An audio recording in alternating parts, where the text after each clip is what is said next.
लोकसभा चुनाव से पहले हरियाणा में भाजपा और जननायक जनता पार्टी यानी कि जजपा का गठबंधन टूट चुका है और बस अब ऐलान ही होना बाकी। हालांकि माना जा रहा है कि जजपा हरियाणा में 1 से 2 लोकसभा सीटें मांग रही थी, जबकि बीजेपी का केंद्रीय नेतृत्व और राज्य संगठन सभी 10 सीटों पर खुद चुनाव लड़ने की पक्ष में था और यही वजह है कि गठबंधन टूटा है। फिलहाल इसकी आधारिक पुष्टि तो नहीं हो पाई है, लेकिन कयास लगाए जा रहे हैं कि बीजेपी अपने दम पर फिर से सरकार बनाएगी। मिली जानकारी के मुताबिक सीएम मनोहर लाल खट्टर, जो कि अब वो इस्तीफा दे चुकी हैं, उससे पहले सुबह ये खबर आई कि जो दुष्यंत चौटाला हैं उन्होंने सरकारी वाहनों को वापस कर दिया और इसके बाद हरियाणा के राज्यपाल से मुलाकात करने के लिए वो निकले भी थे। सीएम की गाड़ी में गृह मंत्री भी मौजूद थे। आपको बता दें कि मनोहर लाल खट्टर ने इमरजेंसी मीटिंग बुलाने के बाद पद से इस्तीफा दे दिया और अब नए सिरे से मंत्रिमंडल गठित किया जाएगा। नए मंत्रिमंडल में जेजेपी शामिल नहीं होगी।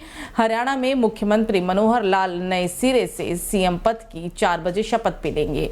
राजभवन में शपथ ग्रहण को लेकर तैयारियां भी शुरू हो गई है। हालांकि सीएम कौन होगा इस पर अभी भी सस्पेंस बरकरार है।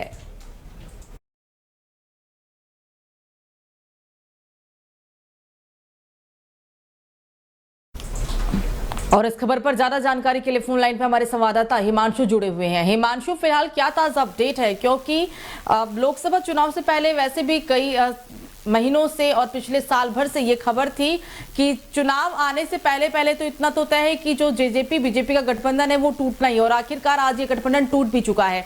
फिलहाल ताजा क्या अपडेट है, क्योंकि कहा जा रहा है कि नई कैबिनेट का विस्तार भी आज ही हो जाएगा।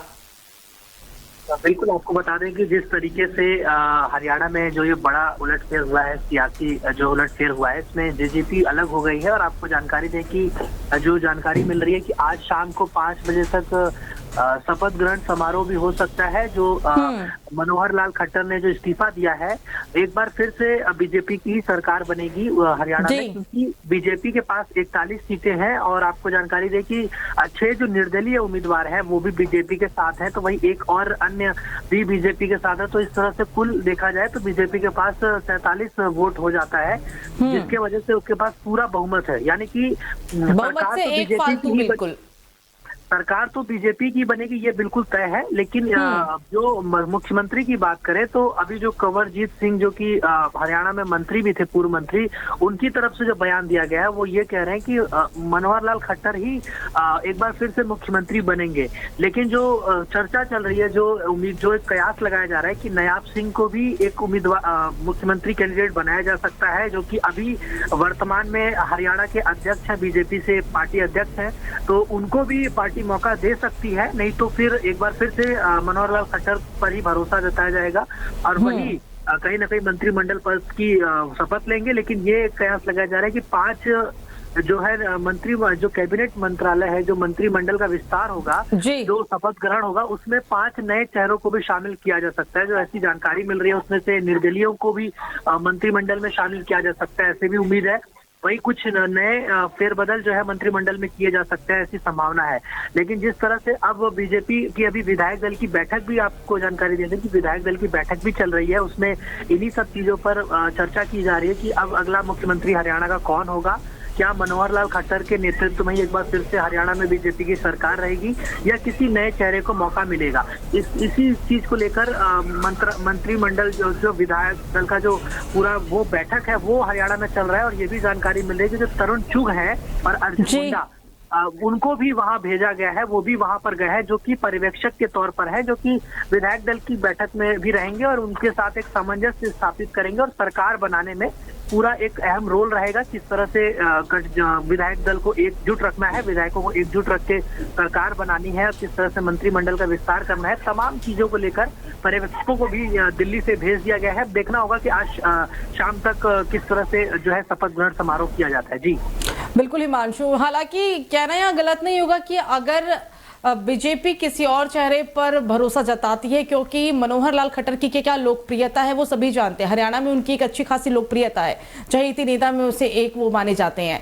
तो ऐसे में पूरी उम्मीद है कि जो सीएम होंगे वो वापस मनोहर लाल खट्टर ही होंगे। इसमें 1% की गुंजाइश है कि शायद किसी दूसरे चेहरे पर बीजेपी भरोसा जताए। देखिए, आपको जानकारी दें कि जिस तरीके से बीजेपी की अगर बात करें तो जो केंद्रीय नेतृत्व है वो कई बार ऐसे फैसले लेता है जो बिल्कुल सरप्राइजिंग होता है, जिसकी कोई उम्मीद भी नहीं करता। तो देखिए, 1% के लिए ऐसी उम्मीद की जा सकती है कि किसी नए चेहरे को भी मौका बीजेपी दे सकती है, कुछ बड़ा बदलाव कर सकती है।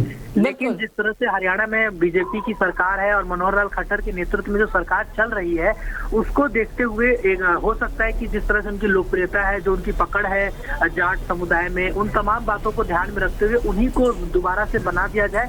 लेकिन फिर भी जो केंद्रीय नेतृत्व है, अगर उसको कुछ इंटरनली जो रिपोर्ट होती है पार्टी के अंदर, उस चीज को भी वो ध्यान में रखता है कि पार्टी के अंदर किस तरह की गतिविधि है, विधायक जो है वो क्या चाहते हैं, तो उन सब चीजों को ध्यान में रखकर ही पर्यवेक्षकों को भेजा गया है और पर्यवेक्षक जो है वो इसका फैसला कर देंगे। जो उस विधायक दल की बैठक में फैसला हो जाएगा कि अगला मुख्यमंत्री कौन बनेगा। और जाहिर सी बात है कि शाम के 5 बजे तक शपथ ग्रहण समारोह भी जो है वो कहीं ना कहीं सरकार की तरफ से ले लिया जाएगा। जी बिल्कुल हिमांशु, तमाम जानकारी साझा करने के लिए बहुत बहुत शुक्रिया। तो आज हरियाणा में कैबिनेट का विस्तार भी हो जाएगा, क्योंकि अंदर खाने से जिस तरह की खबर आ रही है कि शाम के 5 बजे तक सीएम कौन होगा, चेहरा बदलेगा या फिर बीजेपी किसी नए चेहरे को मौका देगी या फिर मनोहर लाल फिर से एक बार सीएम पद के रूप में शपथ लेते हैं, ये शाम को 5 बजे तक साफ होने की पूरी उम्मीद जताई जा रही है।